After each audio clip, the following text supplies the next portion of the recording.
Welcome back to Children's Church. I'm so glad to have you here with me. All this month we've been talking about love. Real simple theme. It's February. Valentine's Day is on Wednesday. So today we're talking about God is love, or what God says love is. We're in the book of Corinthians, and I call this the love is section of the Bible. Like I call the Beatitudes the blessed bees. You know, as one does. So we're in the book of 1 Corinthians chapter 13, and I'm going to read it, so we're going to put on our listening ears because I really like this chapter, and mostly you only hear it at weddings, but I think it's really neat and we should talk about it more. If I speak human or angelic languages but do not have love, I am a sounding gong or a clanging cymbal. If I have the gift of prophecy and understand all mysteries and knowledge, and I have all faith so I can move mountains, but do not have love, I am nothing. If I donate all my goods to feed the poor, and if I give my body in order to boast, but I do not have love, I gain nothing. Love is patient, love is kind.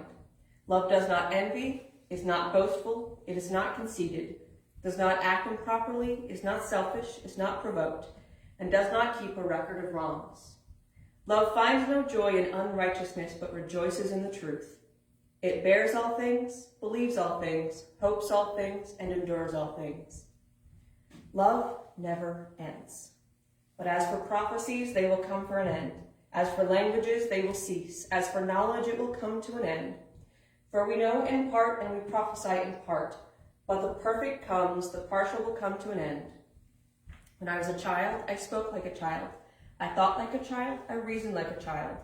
When I became a man, I put aside childish things. For now we see indistinctly, as in a mirror.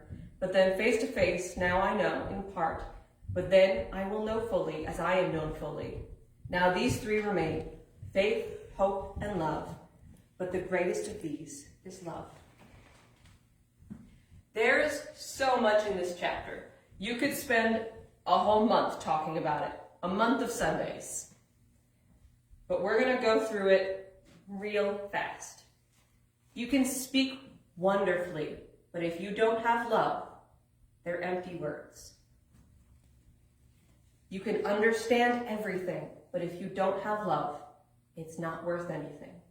You can have all the faith to move a mountain, but if you don't have love, you don't have anything. You can donate everything you own,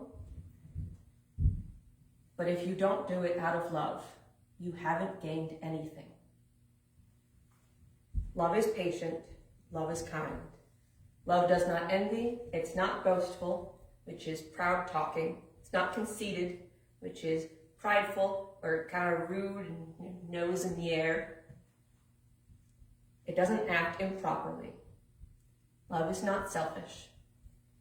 It doesn't keep a record of wrongs. It means we don't try and remember what other people have done wrong. Love and forgiveness are pretty inextricably tied together. Both are a choice.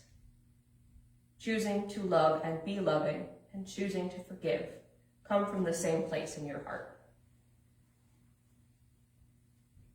Love bears all things, believes all things, hopes all things, and endures all things. I think that one kind of stands for itself. But I love sections 8 through 10 because I talk about this kind of thing a lot.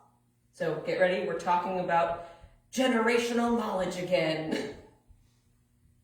Love never ends, but as for prophecies, they will come to an end. As for languages, they will cease. As for knowledge, it will come to an end. For we know in part and prophesy in part. The perfect comes and it will end. Everything else can fade. Words can fade, languages are lost or change. Meanings change. But love is the eternal constant that makes humanity. It's just what we are made of. For God so loved the world, he gave his only Son. For God so loved, he made us. And then he sent his Son to redeem us. Love is the constant. in the Bible, in the world, and in who we are. Prophecy can fade, knowledge can be lost, language is lost. Love is our constant, and God is love. Have a wonderful week, you guys. Have a loving, wonderful week. Tell everyone you love how much you care about them. Have a wonderful day.